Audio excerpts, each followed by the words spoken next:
तीर्थंकर परमात्मा की पावन वाणी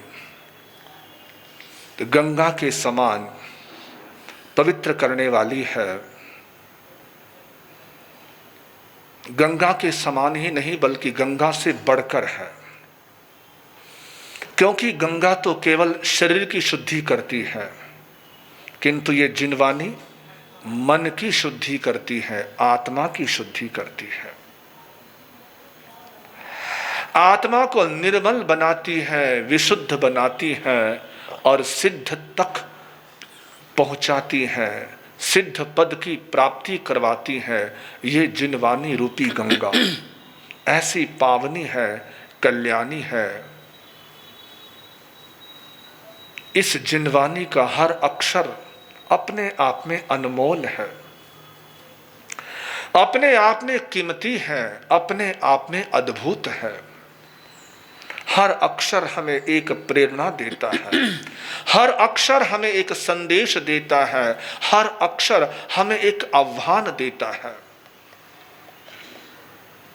आज उसी प्रेरणा को प्रदान करते हुए तीर्थंकर परमात्मा की अंतिम वाणी उत्तराधन सूत्र का तृतीय अध्ययन।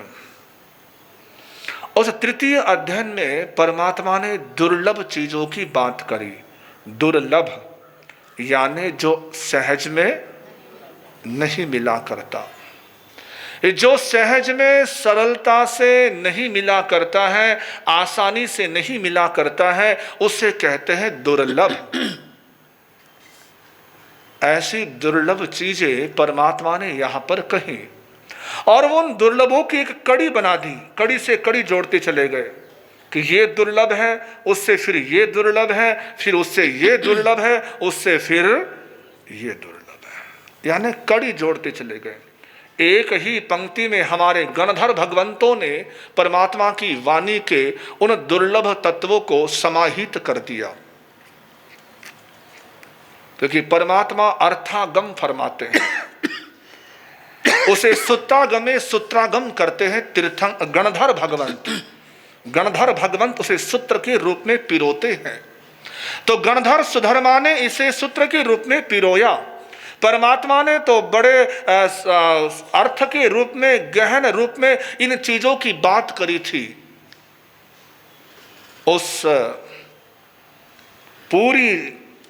उन पूरी बातों को सार रूप में, संक्षिप्त रूप में गणधर सुधर्मा ने हमारे सामने प्रस्तुत किया और उन्होंने सूत्र बनाया, चतारी पर मंगाणी दुल्हाणी हजंतु नो माणु सतम सोई श्रद्धा संजममि अवीरियम।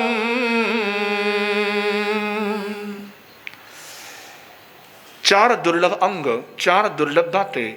उनमें सबसे पहली बात कही माणु सत्यम।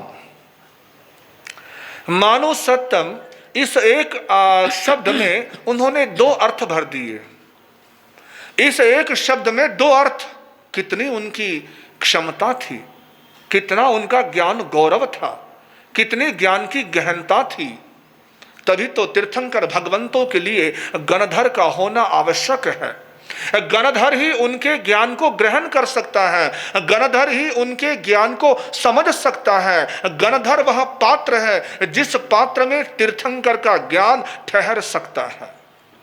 अन्य किसी पात्र में वो ज्ञान ठहर नहीं सकता। जैसे सिंघनी के दूध के लिए सोने का पात्र चाहिए, वैसे ही तीर्थंकर भगवंत की वाणी को ग्रहण करने के लिए गणधर चाहिए, गणधर। और याद होगा मैंने कहा था आपको कि गणधर भगवंत पहली देशना में तीर्थंकर भगवान 3 शब्द सुनाते हैं। उन 3 शब्दों को जितने लोग समझ पाते हैं उतने लोग गणधर बनते हैं, उतने गणधर बनते हैं। उस धर्म देशना में सुनने वाले हजारों लोग होते हैं। उन हजारों लोगों में जितने उन 3 शब्दों को सुनकर समझ पाते हैं वे गणधर बन जाते हैं।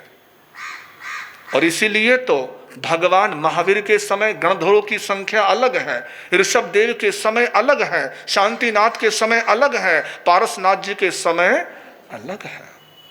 भगवान ऋषभदेव के तो 80 के लगभग गणधर थे, 80 गणधर, इतने सारे गणधर।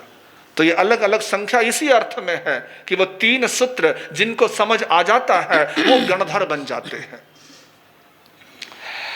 तो गणधर सुधर्मा ने बात कही, मानु सत्तम, मनुष्य जन्म और मनुष्यत्व, ये 2 चीजें इनमें भर दी। इस एक पंक्ति में उन्होंने 2 बातें कह डाली कि परमात्मा ने मनुष्य जीवन को दुर्लभ कहा है और मनुष्यत्व को दुर्लभ कहा है। मनुष्य जीवन यानी मनुष्य का यह शरीर, मनुष्य की यह देह जिसे हमने पाया है, जिसे हम अनुभव कर रहे हैं, यह शरीर यूं ही आसानी से नहीं मिलता, इसका मिलना भी अपने आप में दुर्लभ है, मुश्किल है। आसानी से यूं ही मनुष्य का जीवन नहीं मिला हमें। कितने जन्मों तक और कितनी योनियों तक भटकते रहे, अभिलाषा करते रहे, तब कहीं जाकर ये मानव का चोला मिला, मानव की देह मिली, मानव का शरीर मिला। और इस बात को न केवल जैन धर्म कहता है बल्कि सनातन धर्म भी मानता है। हर धर्म इसको मानते हैं कि सचमुच में मनुष्य का जीवन आसानी से मिला नहीं करता। लेकिन हमें लगता है कि बड़ा आसान है ना, बड़े सहज में हम जीवन को भोग कर रहे हैं। लेकिन मेरे भाई, इसे हमने यूं ही नहीं पाया है। कितने कितने पापड़ बेलने पड़े हैं, बहुत कुछ पापड़ बेलने पड़े हैं, बहुत कुछ निर्जरा करनी पड़ी है, बहुत कुछ कर्म खपाने पड़े हैं। अकाम निर्जरा, सकाम निर्जरा, दोनों प्रकार की निर्जरा करी, तब कहीं जाकर ये मनुष्य का जीवन मिला। तुलसी कहते हैं ना, बड़े भाग मानुष तन पावा, बड़े भाग मानुष तन पावा, सुर दुर्लभ सद ग्रंथन गावा, सुर दुर्लभ सद ग्रंथन गावा। मनुष्य का जीवन बड़ा दुर्लभ है, जिसे देवता भी चाहते हैं। स्थानांक सूत्र में परमात्मा कहते हैं ना कि देवता भी इच्छा करते हैं, 3 बातों की इच्छा करते हैं। उसमें सबसे पहली बात यही होती है कि हमें भी अगले जन्म में मनुष्य भाव मिले, क्योंकि देवताओं की 2 गतियां हैं, या तो मानव बनेंगे या तिर्यंच बनेंगे। देवता देवताओं का सुख भोग कर, सुख छोड़कर या तो तिर्यंच में जाते हैं या मनुष्य योनि में आते हैं। तो कोई देवता नहीं चाहता कि मुझे तिर्यंच योनि मिले, बल्कि हर देवता चाहता है कि मुझे यहाँ के बाद मनुष्य जन्म मिले, मनुष्य का जीवन मिले। ऐसा दुर्लभ देवताओं के लिए जो है वो मनुष्य जीवन हमें मिला है, आपको मिला है। परमात्मा ने अगली बात इसी सूत्र में गणधर भगवंतों ने कही कि परमात्मा ने कहा था कि मनुष्य जीवन पाना ही नहीं बल्कि मनुष्यत्व का होना भी जरूरी है। मनुष्यत्व, मानवता, इंसानियत वो भी जरूरी है।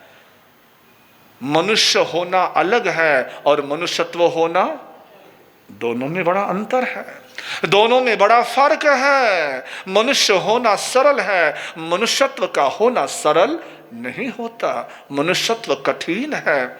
साधु बनना और साधुता का होना, दोनों में सरल कौन सा काम है? आ जाओ फिर, जिसको लगता है आसान काम है, सरल काम है, आ जाओ फिर। साधु बनना और साधुता का होना, यूं तो इन दोनों शब्दों में देखा जाए तो साधु का बनना आसान है। साधु बनने में क्या लगता है? कपड़े बदल लिए, आपकी जगह ये कपड़े पहन लिए, लोच करा लिया, हो गए साधु। लेकिन साधु बनने के बाद साधुता का आना, साधुता का होना, ये मुश्किल है।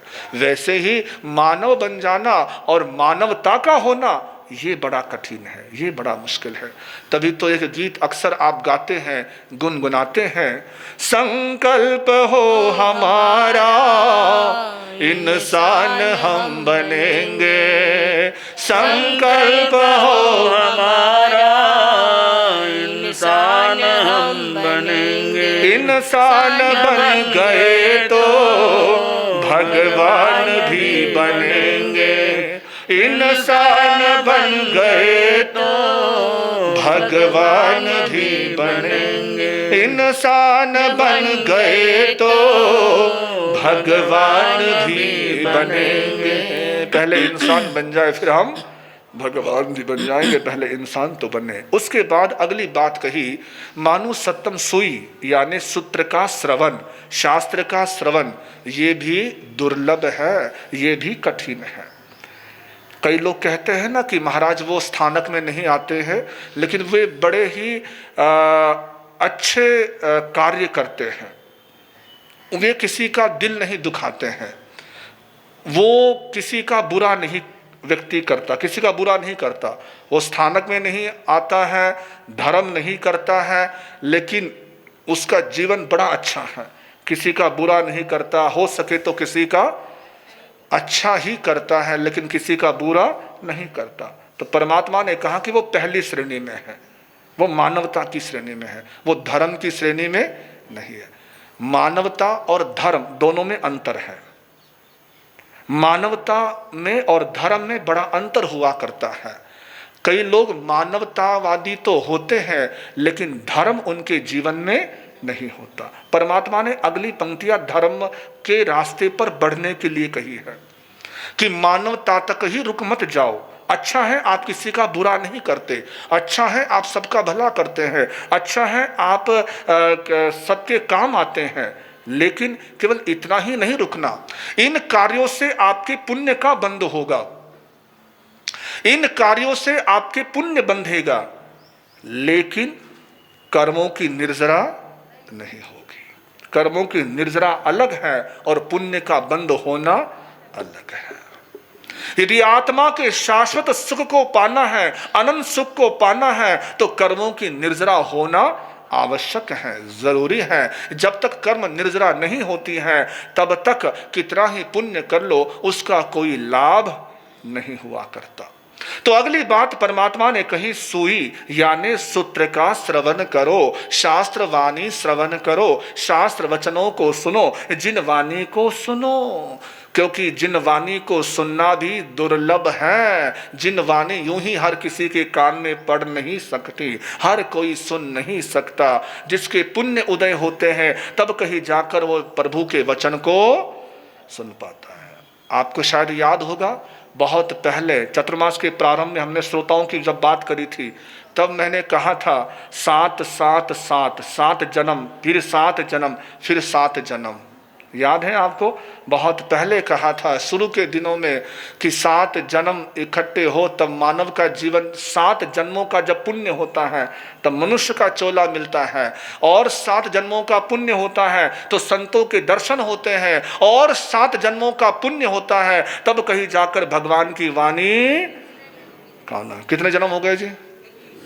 21 जन्मों का जब पुण्य उदय होता है तब भगवान की वाणी कानों में पड़ती हैं, तब कहीं जाकर हम भगवान की वाणी सुन पाते हैं।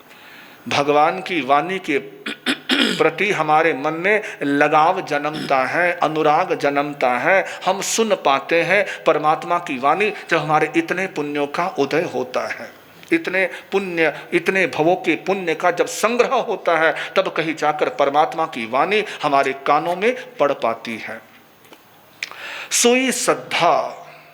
उसके बाद तीसरा चरण कहा श्रद्धा। श्रद्धा का होना कठिन है, श्रद्धा का मुश्किल है। सुन भी लेंगे लेकिन उसके बाद फिर श्रद्धा होना, विश्वास होना कि जो परमात्मा के वचन हैं वे सत्य हैं, उसके प्रति मेरे मन में दृढ़ आस्था है। परमात्मा के प्रति, परमात्मा के वचनों के प्रति अपने मन में दृढ़ विश्वास होना कि यही तारने वाला है, यही उद्धार करने वाला है, इसी से मुक्ति मिलने वाली है। इसके अलावा संसार में और कोई मुक्त करने वाला नहीं है। जो भी सच्चा मार्ग है वो यही है, सत्य मार्ग यही है, वास्तविक मार्ग यही है, अच्छा मार्ग यही है। इससे बड़ा, इससे अच्छा और कोई मार्ग है ही नहीं। इस तरह की श्रद्धा, इस तरह का विश्वास, परमात्मा कहते हैं श्रद्धा परम दुल्लहा। इसी शास्त्र में कहा, इसी अध्ययन में कहा कि श्रद्धा परम दुर्लभ, श्रद्धा परम दुर्लभ है। वाणी भी सुन लेंगे, मनुष्य जीवन भी पालेंगे, लेकिन उसके बाद परमात्मा पर श्रद्धा का होना, परमात्मा के वचनों पर श्रद्धा का होना, यह बड़ा कठिन है। क्योंकि श्रद्धा हुई तत्वार श्रद्धानाम सम्यक दर्शनम। जहां आपने श्रद्धा कर ली वहां पर आपका सम्यक दर्शन शुरू हो गया, वहां आपका सम्यक दर्शन प्रारंभ हो गया। तो श्रद्धा का होना बड़ा कठिन है, लेकिन श्रद्धा को हम अपने भीतर जन्म दे, श्रद्धा को मजबूत करे, दृढ़ करे, चाहे जैसी स्थिति परिस्थिति भले आए, लेकिन हमारी श्रद्धा डावाडोल ना हो। ऐसा ना हो गंगा गए गंगादास और जमुना गए जमुना दास, ये भी भले, ये भी अच्छे, ये भी ठीक, ये भी ठीक नहीं। केवल जिनेश्वर परमात्मा के वचन ही आपको सत्य लगे, उन्हीं पर आपकी आस्था रहे, उन्हीं पर आपका विश्वास रहे, उससे कहते हैं श्रद्धा। इधर उधर की बातों में विश्वास ना हो, केवल एकमात्र श्रद्धा हो परमात्मा के प्रति, जिनेश्वर के प्रति, जिन देव के प्रति, ऐसी श्रद्धा। और उसके बाद अगला चरण कहा, चौथी बात कही, संयम में पराक्रम, संयममीय वीर्यम, संयम में वीर्य यानी पराक्रम, पुरुषार्थ, प्रयास। परमात्मा के प्रति हमने परमात्मा की वाणी भी सुन ली, श्रद्धा भी कर ली, लेकिन यहां तक रुकना नहीं है। परमात्मा कहते हैं उसके बाद दुर्लभ बात एक और है, और वो कौन सी दुर्लभ बात है? संयम में पराक्रम। कि आपने जो सुना है उसको अपने आचरण में लाना, अपने व्यवहार में लाना। अभी साध्वी जी महाराज बात कर रही थी सद्व्यवहार की, कि सद्व्यवहार धार्मिकता की पहचान है, धर्मात्मा की पहचान है कि जिसका सद्व्यवहार होता है। तो सद्व्यवहार यानी अपने जीवन में संयम लाना, नियमों को अपनाना, नियमों में बढ़ते चले जाना, उन्हीं चीजों में अटकना नहीं, रुकना नहीं कि मैं सामायिक हो गई, ये त्याग हो गया, ये नियम हो गया, बस वर्षों से आप एक ही चीज में अटके हुए हैं, उसी में रुके हुए हैं। तो परमात्मा कहते हैं कि वो आपके जीवन में अभी पराक्रम, थोड़ा आगे बढ़ो, थोड़ा आगे चलो। यदि आप सामायिक नहीं करते हो तो सामायिक करो, सामायिक करते हो तो आगे बढ़ो, दया करो, दया करते हो तो पोषद करो, और पोषद करते हो तो वाह वाह वाह, बिल्कुल ठीक बात कही। संयम ले लो, अगर संयम लेते हो तो उसमें और पराक्रम करो, और पुरुषार्थ करो, और आगे बढ़ो, आगे से आगे बढ़ते चले जाओ। अपने मन को कमजोर मत होने दो, अपने आप को मजबूत करो, दृढ़ करो, और संयम के से अपने परम और चरम लक्ष्य को प्राप्त करो। इस अध्ययन में परमात्मा ने जहां ये चार बातें कही, वहीं पर एक बात और कही कि हमें धर्म को यदि अपने हृदय में बसाना है, धर्म को अपने हृदय में स्थान देना है, तो क्या करना है? सो ही उज्जूय भूयस्स धम्मो शुद्धस्स चिट्ठई, कि अपने हृदय को सरल बनाओ, निर्मल बनाओ, छल कपट से रहित बनाओ। अपने हृदय में छल छिद्र मत रहने दो, अपने हृदय को निर्मल स्वच्छ रखो, ताकि स्वच्छ हृदय होगा तो उसमें धर्म का निवास होगा। धर्म वहां टिकेगा जिसका हृदय सरल होता है, सहज होता है, जो किसी तरह से कपट नहीं करता, जो कपट से मुक्त है, छल से रहित है, वही धर्म उसके जीवन में रहा करता है, जिया करता है। कपट कपट होता है, चाहे वो कैसा भी कपट है। मैंने एक दिन प्रवचन में कहा था ना कि कपट किया था, चाहे उपवास का कपट किया था, तपस्या का कपट किया था, चाहे अच्छे के लिए किया था, लेकिन कपट तो कपट ही होता है। परमात्मा ने उसके लिए मना किया है, परमात्मा निषेध किया है कि नहीं, अपने हृदय को शुद्ध करो, साफ करो, कपट से मुक्त हो जाओ। ये प्रेरणा इस अध्ययन के द्वारा परमात्मा ने हमें दी है। इसके बाद जो अगला अध्ययन जिसका हमने वांचन किया वो था चौथा अध्ययन। चौथा अध्ययन उसका नाम था असंस्कृत, असंस्कृत, असंख्यम, असंख्यम का हिंदी अर्थ बनता है असंस्कृत। सांध नहीं सकता है कोई, जिंदगी को जान लो, त्राण नहीं देता है कोई, तुम नींद से अब जाग लो। स्वच्छंदता को छोड़ करके विजय रथ का हो वरन, रत्नत्रयी आराधना से आत्मरक्षक हो श्रमण। रत्नत्रयी आराधना से आत्मरक्षक हो श्रमण। यहाँ तीर्थंकर परमात्मा ने प्रेरणा दी असंख्यम, यानी जीवन एक ऐसा धागा है जिस धागे के टूटने पर फिर वो कभी जुड़ा नहीं करता, सांधा नहीं जा सकता कभी, यानी उसे फिर जोड़ना असंभव है। एक बार जितनी श्वासें मिली हैं उन श्वासों का जैसे टूटना हुआ कि जीवन खत्म हुआ, जीवन समाप्त हुआ। जीवन क्षण भंगुर है, हर श्वास अनमोल है, हर श्वास कीमती है। हर श्वास की कीमत को पहचानो, हर श्वास की कद्र करो, हर श्वास के साथ अपने जीवन को सुसंस्कृत करो, व्यवस्थित करो, मर्यादित करो, संयमित करो। परमात्मा ने मर्यादा में रहने के लिए, अपने आप को मर्यादित रखने के लिए हमें ये प्रेरणा दी कि जीवन को नाशवान मानो, क्षण भंगुर मानो, असंस्कृत मानो। जीवन की कोई गारंटी है पुणे वालों? आपको तो होगी, गारंटी होगी। यहां तो पुणे वाले हैं, बड़े होशियार लोग हैं, पुणे कर, पुणे तिथे काय उड़े, है ना, ऐसा पुणे। तो आपको तो पता ही होगा कितने साल जिएंगे, कितने साल जिएंगे, पक्का विश्वास होगा, किसी को तो होगा। आजकल तो किसी का भरोसा नहीं है, क्या बूढ़ा, क्या जवान और क्या बच्चा।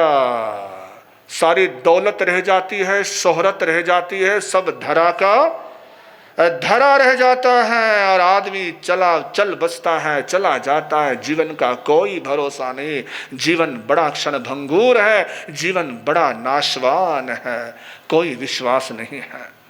इसीलिए हर श्वास के साथ सजग रहो, जागरूक रहो। परमात्मा ने कहा वीरानो बद्धा नरयम उवेंती। इस अध्ययन के द्वारा परमात्मा ने कहा कि अपने इस क्षणभंगुर जीवन के चलते हुए अपने भीतर वैर का अनुबंध मत रखो, किसी के प्रति भी वैर की भावना मत रखो, किसी के प्रति भी अपनी वैर की गांठ को मजबूत मत रखो। यदि किसी से कुछ बोलना हो गया है, किसी से कुछ कहा सुनी हो गई है, तो उस कहा सुनी होने के बाद जब होश आ जाए तो उस वेर को खत्म कर लो, समाप्त कर लो। उस वेर की गांठ को बनाए मत रखो, क्योंकि नरयम उवेंती, वो नरक में तुम्हें ले जाएगा, वो वेर तुम्हें नरकगामी बनाएगा, नरक की ओर धकेलेगा। इसलिए वेर की गांठ को अपने भीतर मत रखो, कोई विचार मत रखो, किसी तरह से कोई प्रतिकार के भाव अपने मन में मत रखो।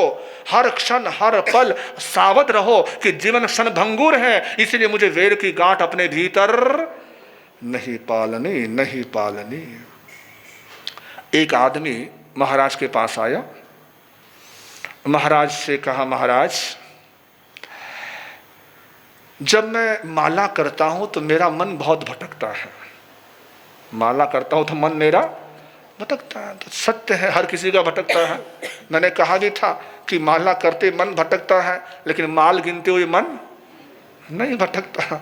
माल में मन मस्त हो जाता है और माला में मन अस्त व्यस्त हो जाता है।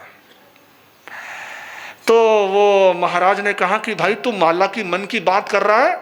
अरे नादान भोले, तेरा जीवन तो केवल 7 दिन का है, तेरा जीवन केवल 7 दिन का है। 7 दिन बाद राम नाम सत्य है। हाँ ऐसा ही है, 7 दिन में सारी कहानी खत्म। बाबा जी क्या कर रहे हो, बाबा जी कुछ नहीं कर रहे, जो तेरा दिख रहा है वही बोल रहे बाबा जी। तो वो तो बड़ा परेशान हो गया कि बाबा जी कमाल हो गया, मैं तो आपके पास समाधान लेने आया था, लेकिन आपने तो मुझे और उलझन में डाल दिया, परेशान कर दिया। वो बेचारा बड़ा परेशान, अब क्या करूं क्या नहीं करूं। अब बेचारे को ना खाना भाता है, ना सोना भाता है, कुछ भी नहीं भाता। अब रात दिन किसकी याद आ रही है? अब रात दिन कौन याद आ रहा है उसको? भगवान याद आ रहा है। अब रात दिन भगवान भगवान, राम राम राम राम राम, महावीर महावीर, जो उसको पूजना था, जो उसको ध्याना था, वही जपता है। हर श्वास के साथ राम जप रहा है। और जिससे कुछ लेना देना है सारा खत्म कर दिया। जिससे कुछ वेर गांठ है उससे माफी मांग ली, उससे क्षमा मांग ली। 1 दिन बीता, 2 दिन बीते, 3 दिन बीते, 4 दिन बीते, 5 दिन बीते। अब कितने दिन रह गए जी? बेचारे का जीना और हर पल मुश्किल होता जा रहा है, कठिन होता जा रहा है। कहते हैं 7वां दिन जैसी आया, वो तो बेचारा अब मैं गया, अब मैं गया, अब मैं गया, अब मैं मरा, अब मैं मरा, वो सोच रहा है। उतने में वो बाबा जी सामने से आ रहे हैं। बाबा जी आए, बाबा जी आज तो मेरा आखिरी दिन है।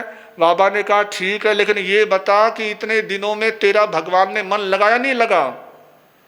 तो उसने क्या कहा? क्या कहा उसने? इतने दिन भगवान के ध्यान में मेरा मन लगा रहा। महात्मा ने कहा, बाबा जी ने कहा, अरे भोले, तूने इतने दिनों में कभी भी भगवान को याद करते हुए किसी और चीज को याद किया? नहीं किया, बिल्कुल उसी में लगा रहा। तो महात्मा ने कहा कि जैसे तू अब लगा है, इसी तरीके से तू हमेशा लगा रहे। हमेशा याद रख कि मृत्यु तेरे ऊपर मंडरा रही है, मृत्यु हर पल तेरे करीब आ रही है। मृत्यु को अपने ध्यान रख। उस बाबा जी ने उस व्यक्ति को कहा था 7 दिन। मैं कहता हूं आपके पास भी 7 दिन है। आप कहोगे महाराज कमाल कर रहे हो, हम तो आपकी प्रवचन सुनने आए और आप हमें इतना अल्टीमेटम दे रहे हो। आपके पास क्या, हमारे पास, सबके पास 7 ही दिन है। 8वां दिन किसी के पास भी, कोई रविवार को जाएगा, कोई सोमवार को जाएगा, कोई मंगलवार को जाएगा, तो कोई बुधवार को जाएगा, कोई गुरुवार को जाएगा, तो कोई शुक्रवार को जाएगा। रहा सहा वो, और कोई है 8वां दिन? सबके पास 7 ही दिन है। सबकी जिंदगी 7 दिन की है। महावीर कहते हैं कि इस जीवन के इस छोटे से क्रम को जानो और अपने भीतर से वेर की गांठ को खोल लो। इसके साथ परमात्मा ने यहाँ इस अध्ययन में कहा, कड्डान कम्मान मुक्क हत्ती, यानी किए हुए कर्मों का फल भोगे बिना छुटकारा नहीं मिलता। जैसा कर्म करते हैं वैसा परिणाम आता है, लौट कर आता है। जो गम किसी को हमने दिए, जो गम किसी को हमने दिए, वो गम तो हमको लेने पड़ेंगे, लेने पड़ेंगे, लेने पड़ेंगे, लेने पड़ेंगे, लेने पड़ेंगे। क्या जो गम किसी को हमने दिए, वो गम तो हमको लेने पड़ेंगे। जो गम किसी को हमने दिए, वो गम तो हमको लेने पड़ेंगे। तो इसीलिए अपने गम तो हमें ही लेने पड़ेंगे, अपने कर्म हमें ही भोगने पड़ेंगे। कर्मों के इस फल को जानो, परिणाम को जानो। और साथ ही परमात्मा ने इस अध्ययन में चेतावनी दी कि कम्मस ते तस्वे काले न बंधवा बंधवयम उवेंती, यानी तुम्हारे कर्म के परिणाम के तुम ही भोगत भोगी होंगे, तुम्हें ही भोगना पड़ेगा। तुम जो भी करते हो उसका परिणाम तुम्हें ही भोगना है। कोई और उसमें साझेदार नहीं बन सकता, कोई और साझेदार हो ही नहीं सकता, किसी और तुम्हारे कर्म में हिस्सेदार नहीं हो सकता है।